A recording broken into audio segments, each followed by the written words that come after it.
Bueno, viene el contraataque y generalmente este tipo de maniobras como para tratar de disminuir la responsabilidad, en este caso, del cliente, que es Villa, de este abogado, ¿no? Exacto, sí, bueno, durante la mañana estuve teniendo la oportunidad de chequear algunas cosas a partir de esto que cuentan, porque recordemos que además de la denuncia de violencia de género que presenta Daniela Cortés, Sebastián Villa, que es denunciado como el agresor, la denuncia a Daniela Cortés por extorsión. Ujú. Entonces esto es un poco parte de lo que contabas vos recién, Claudio, de pretender embarrar la cancha. Desde la justicia lo que me cuentan es que de ninguna manera esto es real. Lo habíamos hablado, de hecho, en este espacio alguna vez respecto de que la denuncia que hace Daniela Cortés sobre sus daños y demás ya fueron peritadas, ella fue evaluada por un perito psicológico, fue evaluada por un cuerpo médico y todo indica y todo responde y coincide con lo que ella denuncia de las agresiones. No es que Claro. ella dice me golpeó en el brazo izquierdo y la marca le aparece en el derecho, eso está completamente descartado. Además, otra cosa, Alexis, ¿no? Que si hubiese sido así, que ella se hubiese flagelado como para poder hacer una denuncia, la primera reacción de la defensa es salir a desmentir eso y denunciar eso en el primer momento. ¿Cuánto ha pasado de la denuncia y recién ahora más de un mes? Si no me equivoco. Exactamente. Más de un Sí, mes más, y más. recién ahora sale a decir no, se autoflageló para poder hacer la denuncia. Totalmente. Ese es un gran dato como para tener sin necesidad de ser expertos Claro. en cuestiones legales. Lo que cuentan, y esto data, Claudio, Mariela, desde fines de marzo Ujú. se radicó la denuncia. Fin de El marzo. proceso está yendo de manera lenta porque hay solo 3 personas trabajando en esa fiscalía. Recordemos, es una fiscalía de violencia de género y hay cuestiones mucho más urgentes, aunque para cada víctima su caso es particular y urgente. Hay delincuentes que están esperando resoluciones, hay acusados que están esperando resoluciones y toda la pandemia también atraviesa el funcionamiento de la Totalmente. justicia. Este jueves va a declarar la mamá de Daniela Cortés.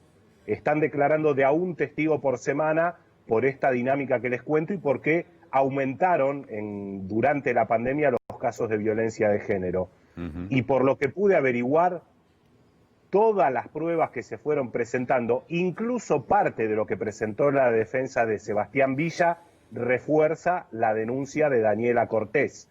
Y Claro. recordemos que hay textos de WhatsApp que también hemos compartido oportunamente, que están ahora bajo cuidado de la justicia porque en su momento fueron filtrados y que son una prueba elocuente. Y para las próximas horas se espera una prueba de ADN que se le hizo a una puerta del dormitorio de la vivienda que compartían, que estaba rota, y que quieren saber quién es que la rompió, qué marcas tiene esa puerta que fue dañada en esa vivienda donde Daniela Cortés vivía con Sebastián Villa. Ujú. Bien, ¿la mamá de Daniela Cortés está en Argentina o declara No, por videollamada?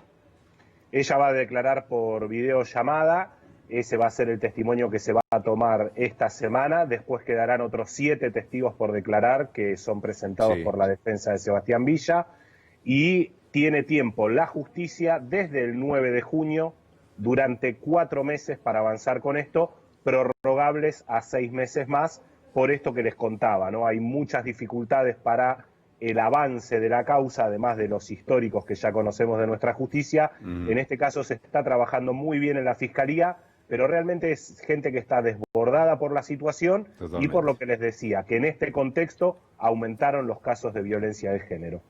Muy bien. Alexis, muchísimas gracias por el contacto, ¿eh? Un Un abrazo. abrazo Hasta cualquier grande. momento. Bueno, ¿cómo te tomas las cosas vos, Claudio? Así como muy a pecho.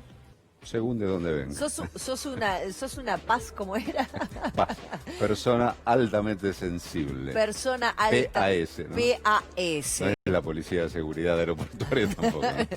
Es verdad. El otro es PSA. PSA. Bien, pero son estas personas, ¿no? Que dice que un 15, un 20% de la población más o menos tiene ese comportamiento ante la vida, ¿no? De ser altamente sensibles, que puede ser algo muy positivo, pero Oh, algo muy negativo que te puede llevar a situaciones hasta de depresión, ¿no? así es. Bueno, para hablar de este tema ya está con nosotros Luis Grach. Luis, muy buenos días. ¿Cómo estás? Buen día, ¿cómo están ustedes? Hola, Porque Luis. queremos conocer un ¿Sos poquitito un más. paz o no sos un paz? Bueno, tengo un disenso profundo con la autora de esta descripción, A con ver. Elaine Aron, y voy a explicar por qué. Existe un manual diagnóstico y estadístico de las enfermedades mentales que se llama DSM-4 o DSM-5. La última edición es la del 2013, que es el DSM-5, donde se hace un listado de todas las enfermedades mentales con un objetivo muy concreto, que es que sirve como una orientación diagnóstica. O sea, hay un listado de síntomas que tiene que tener una persona para ser diagnosticado con esa patología. Sirve para poder comunicarse entre profesionales. Supongamos que yo trabajo aquí y un paciente se va a ir a Australia y yo le pongo como diagnóstico paz. Ese diagnóstico no existe en el manual diagnóstico y estadístico de las enfermedades mentales. Es como si yo dijera, voy a crear un cuadro psicopatológico que son las personas con altas destrezas deportivas o personas con altamente envidiosas. Eso no es así, eso es un signo, un síntoma. Una cosa, digamos, es como si yo dijera, desde el punto de vista clínico, personas que tienen fiebre, ¿sí? Una cosa es saber lo que te pasa y otra cosa es saber por qué te pasa. La hipersensibilidad, en todo caso, es un síntoma, y todo el mundo es altamente sensible, depende a qué cosas. Hay cosas frente a las cuales ninguno de nosotros sería sensible y otras cosas frente a las cuales sí tenemos una gran sensibilidad. Sin dudas. Todo depende de ante qué circunstancia. Bueno, yo yo te quiero preguntar, ante esta circunstancia que estamos viviendo a nivel mundial, ante esta pandemia, ha habido una preocupación, hay ansiedad, no se conoce mucho y hay un estado así como un poco alterado, ¿no? Sí, Estamos más igualmente, María, sensibles.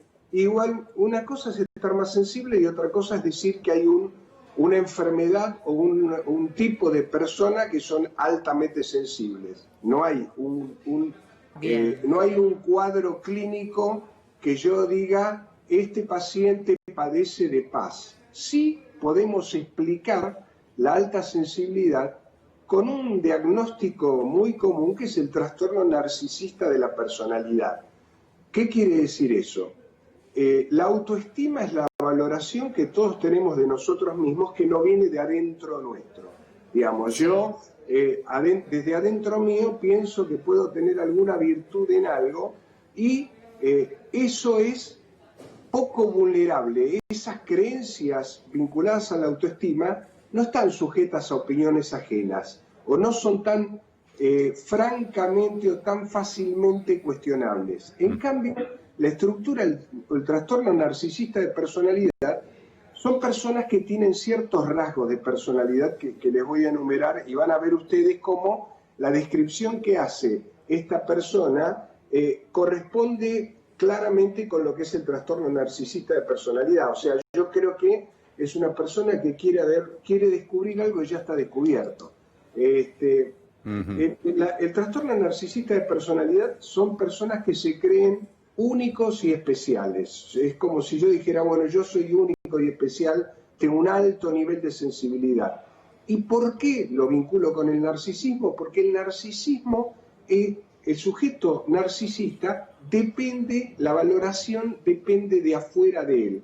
Es una persona que necesita constantemente ser alabado, necesita ser admirado, y si no lo es, entonces él mismo hace autoalabanzas, incluso miente o comete exageraciones, no se siente un ser común y corriente, sino que esa sensación de ser único, especial, irrepetible, una especie de bicho raro, y por supuesto que esa extrema sensibilidad que tienen los trastornos narcisistas de personalidad hacen que son muy sensibles a los halagos. O sea, si uno los halaga se sienten muy gratificados y muy bien, son muy empáticos, y cuando uno les hace una crítica, no toleran las críticas, reaccionan con furia y con enojo. ¿Por qué? Porque hay una relación inversamente proporcional entre la autoestima y el narcisismo. Cuanto más alta es la autoestima, más bajo el narcisismo. O sea, cuanto más alta es la autoestima, estamos menos expuestos a las opiniones o a las circunstancias externas de la vida y toleramos mejor la frustración, nos da menos bronca, nos da menos ira. Justamente lo que decía Mariela es muy cierto. La cuarentena, el riesgo de enfermarnos, es una frustración universal. Ahora, no todo el mundo lo tolera igual, depende de un montón de factores. La autora que describe este cuadro de las personalidades altamente sensibles dice que esto tiene que ver con una cuestión genética hereditaria. No es así, el narcisismo o la autoestima dependen de un modelo de crianza. Si yo he sido un niño sobreprotegido, he estado expuesto a muy pocas frustraciones en la vida, voy a ser mucho menos tolerante a la frustración. Si siempre me han alabado, me han hecho creer que soy maravilloso, que soy superior, si siempre tuve gratificaciones del mundo externo, si nunca me expuse a frustraciones, voy a tener una intolerancia a las mismas y mi reacción va a ser de furia, de bronca, de irritabilidad. O sea, todo eso tiene que ver, como decías Luis, en la experiencia de vida que desarrolla cada ser humano desde el momento de nacer y no tiene nada que ver con la genética. No, hay una predisposición genética en todo, digamos, existe una predisposición genética, digamos, uno hereda de sus padres el color de ojo, la altura, el metabolismo, hay una predisposición hereditaria, por ejemplo, a padecer determinadas enfermedades, pero que una persona tenga un alto nivel de sensibilidad tiene más que ver con una cuestión narcisista que tiene que ver con un modelo de crianza. Es más, esto está muy vinculado con el consumo de drogas.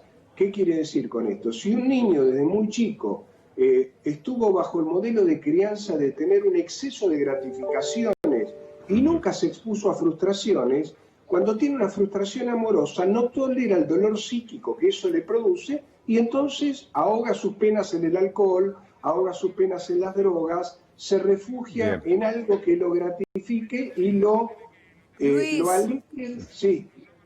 Luis.